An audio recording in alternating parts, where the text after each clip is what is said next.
আমাদের সকলের প্রিয় আমাদের জিম ট্রেনার তথা ভারতবর্ষের মধ্যে বিরাট নাম করেছে এবং পশ্চিমবঙ্গের মধ্যে দাম কেটেছে যে ব্যক্তি সত্যজিৎ রায় স্নেহধন্য শ্রীযুক্ত মলয় রায়, তার আজকে জন্মদিন। এই জন্মদিন 2রা সেপ্টেম্বর 2025-এ আমরা এখানে পালন করছি। তাই সকলের উদ্দেশ্যে যারা আমরা জিমের ওনার আনুগত্য সৈনিক, দীর্ঘদিন ধরে জিমে রয়েছি, তারা আমরা ওনার সর্বসাকুল্যে সকলের উপস্থিতিতে আমাদের পশ্চিমবঙ্গের মুখ্যমন্ত্রী মাননীয় মমতা ব্যানার্জির শুভেচ্ছা বার্তা ইতিমধ্যেই আমাদের মধ্যে এসে উপস্থিত হয়েছেন। তিনি শ্রীযুক্ত মলয় রায়কে তার প্রশাসনের পক্ষ থেকে এবং পশ্চিমবঙ্গের সমগ্র মানুষের পক্ষ থেকে, সমগ্র 10 কোটি মানুষের পক্ষ থেকে বডি বিল্ডার মলয় রায়কে, যিনি একসময় অর্জুন পুরস্কার এবং সর্বক্ষেত্রে বিভিন্ন বডি বিল্ডার উপাধিতে ভূষিত হয়েছে, তাকে তার শুভেচ্ছা বার্তা আমাদের জিমে এসে পৌঁছেছে। আমরা চাই আমাদের যারা এখানে সকলে উপস্থিত, তারা উপস্থিতে একে একে তার সম্বন্ধে 2-4 কথা বলবে এবং সেগুলো পরে আমরা আমাদের যে তার বার্থডে সেলিব্রেশন আমরা করব। প্রথমেই আমি একজনকে ডেকে দেবো। আমাদের মধ্যে উপস্থিত আছেন মনোজ দা, অনেক দিনের সিনিয়র। আমি তাকে একটু ডেকে নিচ্ছি তার একে একে তার মূল্যবান বক্তব্য শোনার জন্য। যে মলয় দা সম্বন্ধে আমাদের দাদা, কিন্তু বডি বিল্ডারের আমরা বলবো যে জনক, পশ্চিমবঙ্গের জনক, মলয় দা সম্বন্ধে কিছু বলার জন্য অনুরোধ করছি। সবাই প্রচন্ড ভালোবাসি, অনেক কিছু শিখছি। আজকে আমি স্যারকে একটা রিকোয়েস্ট করি, সেটা হচ্ছে এইখানে এই সিনটাতে এক জায়গায় ওই এটা এই মাসেল সেই মাসেল বলেছিল। আজকে আমি স্যারকে বলবো, স্যার ওই আমাদের বলছি, হ্যাঁ, তাহলে আমাদের খুব ভালো লাগবে। বাকি তো স্যারের কাছ থেকে অনেক কিছু আমরা শিখছি, অনেক কিছু তুমি বলেওছো, বিশেষ কিছু বলার নেই। আরও দীর্ঘায়িত সবাই সেই কারণে করি। আচ্ছা, মনোজ দার একটা কথা আছে, বলছে মনোজ দা বার্থডে উপলক্ষে এখানে স্যারকে একটা এসি গিফট করবে, এখানে লাগাবে? হ্যাঁ, এখানে লাগাবো। আর আউটডোরটা আমি আমার বাড়িতে লাগাবো। আর রিমোটটা কার কাছে থাকবে? ঠিক আছে, রিমোট তো স্যারের কাছেই থাকবে। মনোজদার বক্তব্য আমরা শুনলাম।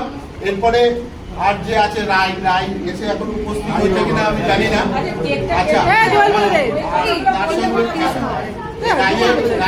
রায় যদি এসে উপস্থিত হয় ভালো, রায় যদি না হয় তার তার আগে 2জন জিম ট্রেনার আছে এখানে। পালিয়ে যাচ্ছে সৌভিক দা। যারা জিম ট্রেনার আছে, সৌভিক দা, আমি সৌভিক বলার জন্য অনুরোধ করছি। আর হ্যাঁ, আর যদি কেউ কিছু বলে তারপরে আমরা কেক কাটার পর্বে চলে যাবো। স্যারকে বলে নিন, স্যার ওটা দেখাবে, এরা বলে নিন, স্যার বলে তারপরে কেকটা কাটবো। ঠিক আছে, এক মিনিট সৌভিকদাকে বলছি, সৌভিকদাকে এখানে আসার জন্য।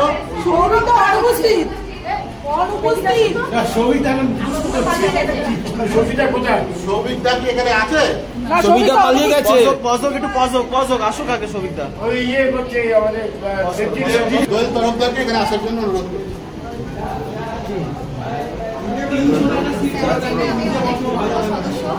বারবার ধীরে স্যারের জিমেই আসি।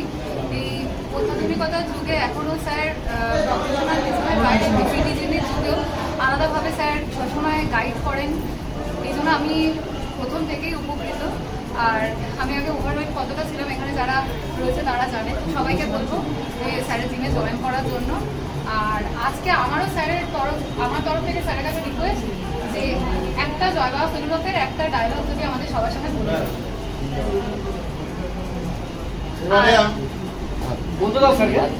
এবারে আমি বলছি যে আমাদের যার জন্য আমরা অধীর আগ্রহী রয়েছি, আজকে মলয় রায়ের জন্মদিন, তার উপলক্ষে তাকে কিছু বলার জন্য এবং তারপরে আমাদের বার্থডে কেক কাটার অনুষ্ঠানে যাব। সবার আগে তিনি জিম সম্পর্কে এবং স্বাস্থ্য সম্পর্কে বা আগামী প্রজন্মের কিভাবে উন্নতি হবে ব্যায়াম করে সেগুলো সম্পর্কে তিনি তার মূল্যবান বক্তব্য রাখবেন। একটু জিম সম্পর্কে বক্তব্য রাখলে ভালো হয়, মানে জিমের কি করে উন্নতি হবে।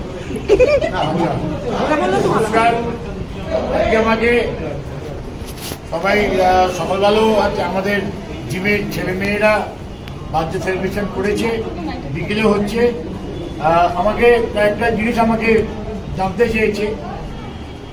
সেটাই আমি আগে প্রথম শুরু করি যে আমি যে সত্যজিৎ রায়ের বইতে অভিনয় করেছিলাম, সত্যজিৎ রায় আগে আমার মনে হয় আগেকার লোকেরা মানে সাধারণ লোকেরা মাসল সম্বন্ধে অতটা জ্ঞান ছিল না, মানে সাধারণ লোকেদের মানে আমাদের যে মাসলের কতটা দরকার, আমাদের যে এই মুভমেন্টের মধ্যে কতটা মাসলের দরকার সেটা অতটা বুঝতো না, জানতো না। সেই জন্য আমাকে দিয়ে সত্যজিৎ রায় এই বাংলার ব্যায়াম জগৎটাকে, শরীরচর্চাটাকে প্রোগ্রেস করার জন্য চেষ্টা করেছিল। এবং এই যে আমাকে যে বলিয়েছিল যে আমাদের যে প্রত্যেকটা মুভমেন্টের মধ্যে আগে একটা করে মাসলের যোগাযোগ আছে, তেমন আমি যে বলেছিলাম সিনেমাতে আপনারা দেখেছেন, সেটাই আমি আমাদের মনোজবাবু আমাকে যে রিকোয়েস্ট করেছে বা ও যে রিকোয়েস্ট করেছে যে একটা ডায়লগ বলার জন্য, সেটাই আমি কিছুটা আপনাদের বলে দেখাচ্ছি। এই যে আমাদের যে আমরা হা করছি, আমরা জানেন যে এইখানে যে মাসলগুলো আছে সেই মাসলের কাজের জন্য আমরা একটু হা করতে পারছি। যদি কোনো কারণে যে এই মাসলগুলো যদি অকেজ হয়ে যায়, হ্যাঁ, তাহলে কিন্তু আমাদের ফিজিক্যাল আমরা কিন্তু মুভমেন্ট করতে পারবো না, হা করতে পারবো না বা খেতে পারবো না, কোনো কিছু করতে পারবো না। সেই জন্য আমাদের এই মাসলগুলো একান্ত দরকার, ছোটখাটো মাসল কিন্তু ওইগুলো বিশেষ প্রয়োজন। তারপর আমরা যে ভুরুটা দেখি, এই যে ভুরুটা দেখছি, এটাও কিন্তু কপালের মাসলগুলো আছে, তারও কিন্তু প্রয়োজনের জন্যই কিন্তু আমরা এই ভুরুগুলো নাচাতে পারছি বা হাত করতে পারছি, বা আমরা যে হাত তুলছি বা পা সরাচ্ছি, সবই মাসলের যোগাযোগ। এই মাসলগুলো যদি অ্যাক্টিভ না হয়, মাসলের যদি ক্ষমতা না বাড়ে, আমরা কিন্তু কিছুই করতে পারবো। এইটাই দেখাবার জন্য, বোঝাবার জন্য পাবলিককে আমাদের সত্যজিৎ রায় আমাকে দিয়ে বলিয়েছে। এটা আপনারা নিশ্চয়ই বুঝতে পারছেন। আরেকটা কথা, অনেকেই আমাকে প্রশ্ন করেছে বা এখানেও প্রশ্ন করছে যে আপনার বয়স কত। এই একটা কিউরিওসিটি, কিছুই না। সেটা আমি দেখেছি যে বয়স হয়ে গেলে, হ্যাঁ, যদি আমি ভাবি যে আমার 70 হয়ে গেল, আমার 75 হয়ে গেল, আমার 80 হয়ে গেল, 90, তাহলে মেন্টাল একটা ইয়ে হয়ে যায়, চাপ পড়ে শরীরে। সেই জন্য বয়সটা আমি দেখেছি, ভাই দেশে গেছিলাম, ওখানকার মানে 70-80 বছরের লোকেরাও, হ্যাঁ, কতটা অ্যাক্টিভ, ঘুরে বেড়াচ্ছে বা জিম করছে, কিন্তু ওরা কিন্তু কাউকে বুঝতে দেয় না যে ওদের বয়স হয়ে গেছে, কেমন। সেই জন্য আমার অনুরোধ, যদি আপনারা বয়সকালেও নিজেদের অ্যাক্টিভ রাখেন, নিজেদের মানে ইউথটাকে ধরে রাখার চেষ্টা করেন, তাহলে কিন্তু আপনাদের চট করে বার্ধক্য করে চলে আসবেন। সেই জন্য আমার অনুরোধ, আপনারা কখনোই ভাববেন না যে আমার বয়স হয়ে বেড়ে যাচ্ছে, বয়স হচ্ছে, সেই জন্য ওইটাকে আপনাদের মন থেকে মুছে দেবেন। বয়স তো বাড়বেই, আপনাদের জীবনের ঘন্টা যেখানে বাধা আছে ভগবান বেঁধে দিয়েছে, হ্যাঁ, কারো 70 কি 80, কারো 75 বা 72, সেখানে কিন্তু চলবে।